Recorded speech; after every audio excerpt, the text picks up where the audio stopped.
수많은 사람들이 이야기합니다. 나이 들면 외롭다. 외로움이 노년의 병이라고. 저도 그렇게 믿었습니다. 아니, 그렇게 생각했습니다. 하지만 제가 직접 마주한 시니어들의 현실은 외로움 그 이상의 것이었습니다. 그건 외로움이라는 달콤한 거짓말 뒤에 숨어 시니어들을 서서히 죽음으로 내모는 아무도 모르는 진짜 살인자였습니다. 김정자 할머니 젊어서는 돈 무서운 줄 몰랐어. 지금 돈이 사람을 얼마나 비참하게 만드는지 알아? 배고프고 아프면 외로움? 그건 귀신 신나라 까먹는 소리야. 누가 우리한테 밥 줘? 병원비 대줘? 내레이션 그렇습니다. 시니어들에게 외로움은 춥고 배고픈 자에게 예수를 논하는 것만큼이나 사치스러운 감정입니다. 그들의 진짜 고통은 통장 잔고의 0과 늘어만 가는 청구서에서 시작됩니다. 이들은 단순히 폐지를 줍는 것이 아닙니다. 생존을 위해 허리 한번 제대로 펴지 못하고 나 자신이라는 존재를 희미하게 지워가며 하루하루를 견디고 있는 겁니다. 이영식 할아버지, 내가 아픈 건 문제가 아니야. 내가 쓰러지면 누가 이 사람을 돌봐주나. 매일 밤 베개 적셔. 죄인 된 것 같아서. 왜 같이 늙어가는 게 이렇게나 힘든 일이 되어버렸을까.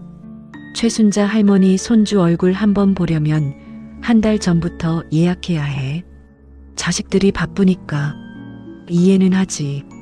근데 가끔은 그냥 엄마 밥 먹었어? 이 한마디가 그렇게 어려울까? 그냥 나 혼자 사는 줄 아나 봐. 내가 없는 존재가 된 것 같을 때가 제일 서운해. 내레이션 수십 년을 키운 자녀들에게 이제 자신은 바쁜 삶에 낀 귀찮은 존재로 전락했을 때 시니어들은 외로움을 넘어선 깊은 상실감과 좌절감을 느낍니다. 차라리 혼자 사는 사람보다 자녀가 있음에도 고립된 그들의 마음은 더 병들어갑니다. 김동진 할아버지, 처음엔 많이 원망했지. 근데 이제는 그냥 익숙해. 누가 찾아와서 외롭지 않으세요? 물어보면 그냥 안 외롭다고 말해. 솔직히 말해서 뭐해? 변하는 것도 없는데. 내 팔자지 뭐. 내레이션 자녀에게조차 나의 진짜 마음을 숨긴 채 그저 괜찮은 척 살아가는 시니어들. 그들의 침묵은 단순한 외로움이 아닌 버려졌다고 느끼는 비명이었습니다. 우리 몸은 시간의 흐름을 거스를 수 없습니다. 하지만 돌봄의 손길 하나 없이 홀로 고통과 씨름해야 하는 노년은 비극이라는 단어로는 다 설명할 수 없습니다. 간병살인, 치매 부부의 비극. 이 모든 게 뉴스 속 이야기가 아닌 지금 우리 주변의 암울한 현실입니다. 저도 얼마 전 좌측편 마비라는 청천벽력 같은 진단을 받았습니다. 몸의 반쪽이 마비되는 고통보다 앞으로 내가 이 짐을 홀로 감당해야 한다는 생각에 숨이 막혔습니다.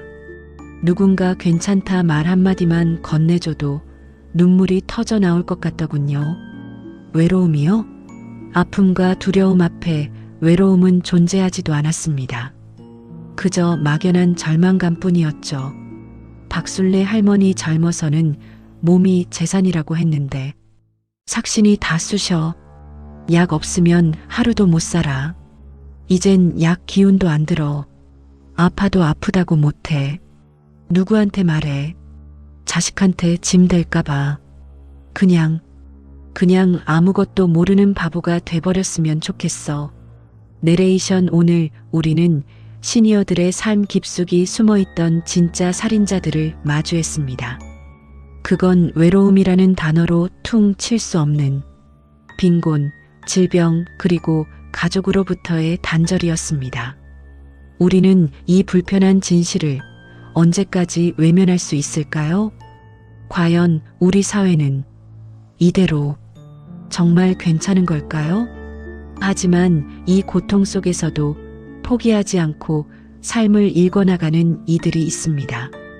다음 챕터에서는 절망 끝에 피어난 희망의 이야기를 지금 공개합니다. 이대로 죽을 순 없어. 충격적이지만 그럼에도 불구하고 다시 일어서는 시니어들. 챕터 1에서 우리는 시니어들을 고통스럽게 하는 진짜 살인자들을 마주했습니다. 가난과 질병, 그리고 가족과의 단절. 그 어떤 것도 혼자 감당하기 어려운 무거운 짐들이었죠. 하지만 이대로 좌절만 하고 있을 순 없습니다. 누군가는 절망 속에서도 작은 불씨를 찾아 다시 일어서기 위해 온몸으로 싸우고 있습니다. 지금부터 그들의 용감하고 감동적인 이야기를 들어보겠습니다. 젊을 땐 남한테 아쉬운 소리 한 번 안 했어. 지금 뭐 쪽팔릴 거 있어? 이거라도 해야 밥이라도 한 끼 더 먹고 손주한테 용돈이라도 쥐어주지. 어떤 이들은 그저 폐지를 줍는 노인이라 말할지도 모릅니다. 하지만 그들에게 이 작은 수레는 사회 속에서 자신의 역할을 포기하지 않는 마지막 자존심이자 삶을 이어가는 중요한 동력입니다. 외로움이 덮쳐올 틈도 없이 매일의 삶을 위해 땀 흘리는 이들에게는 그들만의 삶의 가치가 존재합니다. 집에 있으면 쓸쓸하고 TV만 보는데 여기 오면 친구들도 만나고 목청껏 노래도 부르고 얼마나 좋아. 누가 늙어서 뭘 하겠냐고. 내가 이러고 사니까 자식들이 더 좋아하더라니까. 처음엔 저걸 어떻게 쓰나 싶었는데 배우고 나니까 신세계야. 멀리 있는 손주랑 매일 영상 통화하고 안 쓰는 카톡 이모티콘 보내주면 좋아 죽어. 허.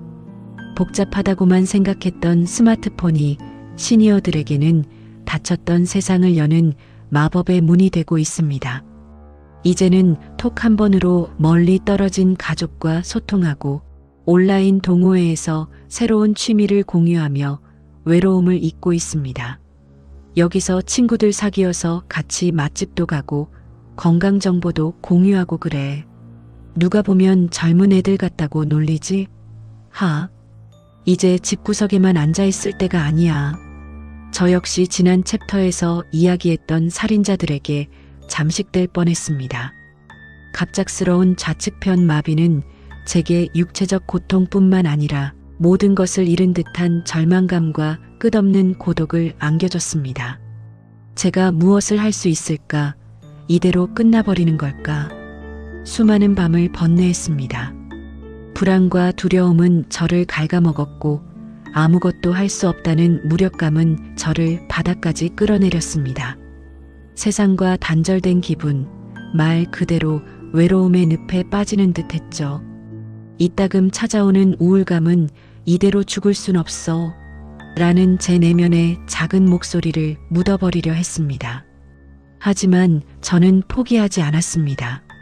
다시 일어서는 자. 이 이름처럼 제게 남은 단 하나의 가능성, 바로 유튜브였습니다. 서툰 편집 기술, 떨리는 목소리였지만 저의 이야기, 제가 느꼈던 절망과 희망을 나누고 싶었습니다. 비록 몸은 불편하지만 마음은 살아있다는 것을 증명하고 싶었습니다. 유튜브를 통해 저는 새로운 세상을 만났습니다. 저와 같은 아픔을 겪는 분들, 저에게 용기를 주는 분들, 물리적인 거리는 멀었지만 마음은 그 어느 때보다 가까워졌습니다. 이제 저는 더 이상 혼자가 아닙니다. 제가 만드는 영상 하나하나가 저의 존재를 증명하고 다른 이들에게 작은 위로와 희망을 전하는 메신저가 될 수 있다는 사실에 저는 매일 다시 일어서고 있습니다. 어떠셨습니까? 고통 속에서도 빛을 잃지 않고 자신만의 방식으로 삶을 재건하는 시니어들의 이야기, 그리고 저의 이야기까지 우리는 보았습니다. 외로움이라는 그림자는 너무나 강했지만 그럼에도 불구하고 다시 일어서는 자의 용기는 더 강하다는 것을 말입니다. 과연 우리는 외로움이라는 진짜 살인자를 어떻게 마주하고 어떤 해결책을 찾아야 할까요? 챕터 3에서 그 해답을 함께 모색해 봅니다. 챕터 1에서 우리는 시니어들을 병들게 하는 진짜 살인자들의 민낯을 보았습니다. 챕터 2에서는 그 절망 속에서도 다시 일어서기 위해 몸부림치는 용감한 시니어들을 만났습니다. 이제 우리는 마지막 질문에 답해야 합니다. 과연 이 비극적인 현실 앞에서 우리는 무엇을 할 수 있을까요? 개인의 노력만으로는 감당하기 힘든 거대한 문제들. 이 진짜 살인자들을 막기 위한 우리 모두의 책임은 무엇일까요? 복지 전문가 고독사는 단순히 혼자 죽는 것을 의미하지 않습니다. 사회로부터 철저히 고립되어 누구도 그 죽음을 알아차리지 못하는 비극입니다. 제도적 안전망은 분명 존재하지만 문제는 그 안전망이 필요한 시니어들에게 닿지 않거나 너무 복잡해서 이용하지 못하는 경우가 많다는 겁니다. 정보의 격차가 곧 생명의 격차로 이어지는 현실을 직시해야 합니다. 심리 상담사 시니어분들의 가장 큰 문제 중 하나는 부담감입니다. 자녀에게 짐이 될까봐, 사회에 폐를 끼칠까봐 자신의 외로움이나 고통을 숨깁니다. 혼자 감당하려다 더 깊은 우울감과 고립감에 빠지는 악순환이죠. 중요한 건 시니어 스스로 도움을 요청해도 괜찮다고 느끼게 해주는 사회적 분위기입니다. 주변의 작은 관심과 따뜻한 말이 큰 힘이 됩니다. 제도적 개선과 전문가들의 노력만큼 중요한 것이 바로 우리 주변의 시선과 행동입니다. 우리 옆집 어르신은 오늘 밥은 드셨을까? 한동안 보이지 않던 옆 동네 할아버지는 혹시 편찮으신 건 아닐까? 하는 아주 작은 관심. 이런 사소한 질문들이 모여 진짜 살인자의 그림자를 걷어낼 수 있습니다. 바쁜 일상 속에서 우리는 너무나 쉽게 우리 주변의 시니어들을 잊고 살아갑니다. 그들을 우리와는 다른 존재로 분리하고 외면합니다. 하지만 기억해야 합니다. 오늘날의 시니어는 우리 사회의 과거이자 미래라는 것을, 그들의 삶이 곧 우리의 미래 모습이라는 것을 말입니다. 제 삶 역시 그랬습니다. 좌측편 마비라는 고통 속에서 저는 세상을 향해 수없이 질문했습니다. 왜 나에게 이런 일이 생겼을까? 앞으로 무엇을 할 수 있을까? 절망의 끝에서 저는 포기하지 않고 다시 일어서는 자의 길을 선택했습니다. 저는 더 이상 혼자가 아닙니다. 제가 이렇게 제 이야기를 할 수 있는 것, 그리고 여러분이 이 이야기를 들어주는 것, 이 모든 것이 바로 연결의 힘입니다. 우리는 보았습니다. 외로움은 빙산의 일각이었고 그 아래에는 빈곤, 질병, 단절이라는 거대한 그림자가 숨겨져 있었습니다. 하지만 또한 보았습니다.